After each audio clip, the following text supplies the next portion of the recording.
Ya, sebetulnya nggak jauh dari pertanyaan yang pertama tadi, tapi pertanyaan saya mungkin lebih ke ini, guys. Saya nun sewu yai tanpa mengurangi rasa hormat, guys. Lebih kepada penerapan moderasi beragama itu ke internal kita, yai. Mohon maaf, mungkin di dunia pesantren G, kemudian di struktural NU G, kemudian tadi saya banyak mendengar penjelasan dari Prof Mashkuri G, langsung saja tentang bagaimana implementasi. Jenengan tadi menyebutkan itu ke dalam, langsung saja saya pertanyakan implementasinya ke realitanya.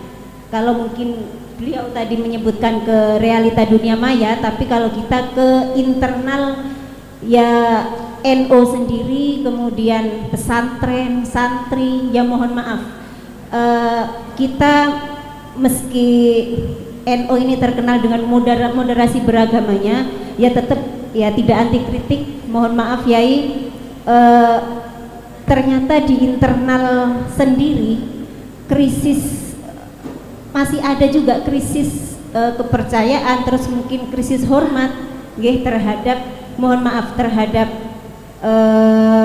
guru, kemudian mungkin keturunan-keturunannya, terus di struktural aja ya mungkin ada yang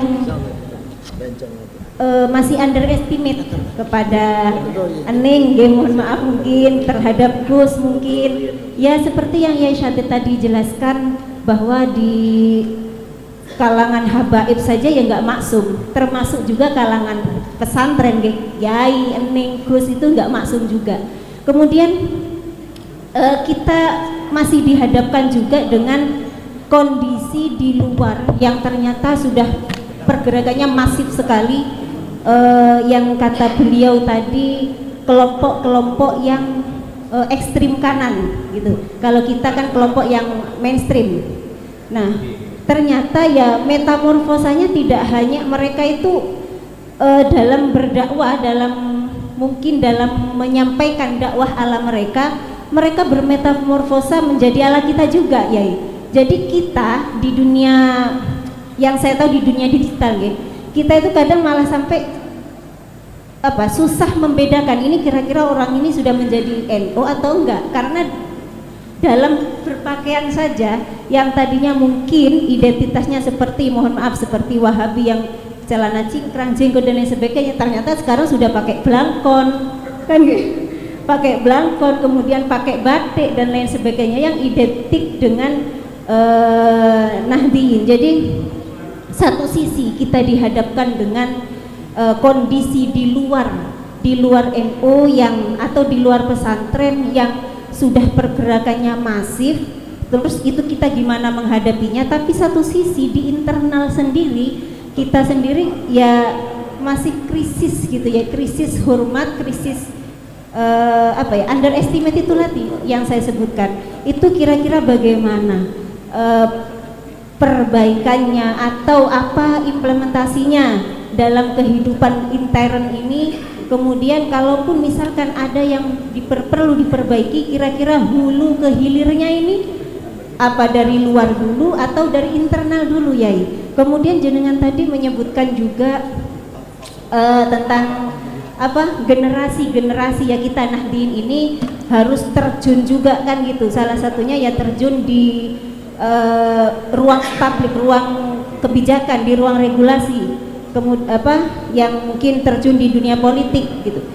Ya mohon maaf, dalam realitanya sendiri untuk terjun di dunia politik itu nggak mudah ya.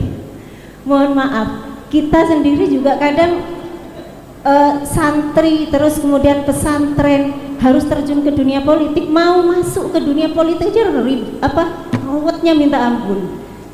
Ya kadang ya kalaupun berhasil terjun di dunia politik ya mungkin hanya 1%, yang kemudian 1%-nya itu digantungkan ke Allah Subhanahu Wa Taala lewat jalur doa. Tapi ya kenyataannya kadang ya mohon maaf, kalau tidak secara struktural ya mungkin istilah guyonannya itu kalau nggak pakai senjata masuk ke jalur politik ya susah gitu. Oke, jadi kira-kira ya mohon arahannya dari hulu ke hilirnya itu yang mana yang kita harus perbaiki dan harus bagaimana kita. Terima kasih. Assalamualaikum warahmatullahi wabarakatuh. Iya, itu jangan dibiarkan sendiri. Jadi ketika di dalam Ahlus-Sunnah wal Jamaah ada 4 pilar itu, jadi ada at-tawassut, at-tawazun, at-tasamu dan i'tidal, maka itu harus dibangun secara bersama-sama. Jadi wasatiyah itu dan tawassut harus dibangun dengan prinsip i'tidal, tegak lurus. Jadi kalau saya ambil contoh dengan kalimat yang singkat begini, jangan karena alasan atas nama agama menyia-nyiakan kemanusiaan, tapi jangan karena alasan kemanusiaan menjadikan kabur tentang tegaknya berprinsip kepada keyakinan. Jadi jangan karena kemanusiaan menggadaikan akidah, jangan atas nama agama kemudian menyia-nyiakan kemanusiaan. Itu sebetulnya prinsip at-tawazun yang harus dikembangkan. Jadi ketika akan diterapkan dalam perilaku keseharian, masuk ke dunia pesantren, masuk ke dunia maya, ini harus dimainkan secara simultan dari 4 hal itu. Jadi prinsip wasatiyahnya mauqiful wasti baina tatarrufain itu juga harus tetap diperkuat dengan at-tawazunnya, tawazunnya juga dengan tasamu, dan itu harus tetap berbasis pada i'tidal. Jadi berada pada on the track, tidak boleh keluar daripada ketentuan. Itu yang dipesankan Kiai Hamid tadi, pikirannya luas tetapi harus berpegang prinsip yang teguh kepada apa yang diyakini, walaupun kemudian juga dadanya harus lapang ketika memang melihat kenyataannya bahwa memang di sana ada perbedaan-perbedaan yang harus terjadi di dalam keseharian di mana kita harus toleran. Dan yang terakhir yang perlu saya tekankan bahwa toleransi itu bukan membenarkan. Jadi toleransi itu bukan menjustifikasi, toleransi itu juga bukan melegitimasi, tapi toleransi itu adalah berpegang kepada prinsip yang diyakini sendiri serta memberi ruang kepada orang lain yang berbeda, sehingga ini dapat menolak terhadap penyataan tadi yang disampaikan Kiai Syadid tentang Gus Ulil. Misalkan masih ada debat saya dengan beliau kurang lebih sekitar hampir 4 jam, dan itu jejak digitalnya sampai hari ini masih banyak. Salah satu yang membedakan saya dengan Gus Ulil pada waktu itu, saya bersama Kiai Idrus Romli dan Gus Ulil, kita tabayun tentang apa yang beliau sampaikan itu semua agama adalah benar, bukan sama, dan itu berkali-kali disampaikan, yang waktu itu sebagai konsekuensi daripada teologi inklusif yang beliau bangun. Nah, saya katakan pada waktu itu bahwa boleh kita mengatakan semua agama itu benar, tapi ada koma. Semua agama itu benar menurut pemeluknya masing-masing. Jadi bagi kita bagaimana? Jangan mengatakan Islam agama paling benar. Kalau bagi saya Islam satu-satunya jalan kebenaran. Tapi ketika saya mengatakan bahwa Islam adalah satu-satunya jalan kebenaran, saya menghargai kepada saudara saya yang Kristen yang juga menyatakan kalau Kristen satu-satunya kebenaran menurut dia. Dia tidak perlu mengakui kebenaran Islam sebagaimana kita tidak perlu mengakui kebenaran yang lain. Hanya cukup di dalam toleransi itu memberikan ruang mereka melaksanakan keyakinannya dan tidak terganggu dengan yang lain. Itu sudah cukup memberikan kehidupan yang damai. Jadi jangan karena atas nama agama menyia-nyiakan kemanusiaan, tetapi jangan karena humanisme akidah kita tergadaikan. Jadi prinsip berpegang kepada at-tamassuk di akidah Ahlussunnah wal Jamaah itu yang bagi beliau tadi masuk kepada kelompok mutamassikin, ini penting sekali untuk kita teguh dan tidak goyang. La yamilu yaminan wala shimalan, itu dipegang, prinsipnya kuat kita. Jadi jangan karena berpegang ini kemudian tidak memberi ruang sama yang lain, tapi ketika kita memberi ruang bukan membenarkan, karena nanti akan mengacaukan terhadap keyakinan dan terhadap akidah kita.